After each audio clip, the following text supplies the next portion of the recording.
ప్రయోజనాలు ఉన్నాయి అని చెప్పి వైద్య నిపుణులు కూడా సూచిస్తున్నారు. సో అందులో ముఖ్యంగా ఎవరైతే మతిమరుపుతో బాధపడుతున్నారో, మతిమరుపు సమస్యతో, ఇంతకుముందు మనం ఏజ్డ్ వాళ్ళకి మతిమరుపు వస్తుంది అని అనుకునే వాళ్ళం. కానీ ఇప్పుడున్న పరిస్థితుల్లో, ఈ ప్రస్తుత కాలంలో ఇప్పుడున్న పరిస్థితుల్లో మధ్య వయస్కులు కూడా మతిమరుపు సమస్యతో బాధపడుతున్నారు. అది అలా అలా అలా చాలా ఎక్కువగా అయిపోయి ఆల్జీమర్స్ వరకు దారి తీసే పరిస్థితులు కూడా కనిపిస్తున్నాయి. మరి ఇలాగా ఎవరైతే మతిమరుపుతో బాధపడుతున్నారో వాళ్ళు చేపలు తీసుకోవడం వల్ల మతిమరుపు సమస్య నుంచి బయటపడే అవకాశం కనిపిస్తోంది అని చెప్పి నిపుణులు చెప్తున్నారు.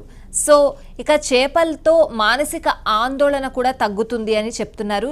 చేపల్లో ఒమేగా-3 ఫ్యాటీ యాసిడ్స్ ఉంటాయి. సో వీటి వల్ల కీళ్ల నొప్పులు తగ్గించేందుకు ఉపయోగపడతాయి. అలాగే గొంతు క్యాన్సర్, నోటి క్యాన్సర్ నుంచి కూడా బయటపడే అవకాశం కనిపిస్తోంది అని చెప్పి వైద్య నిపుణులు చెప్తున్నారు. సో వీటి వల్ల కలిగే మానసిక ఇబ్బందులు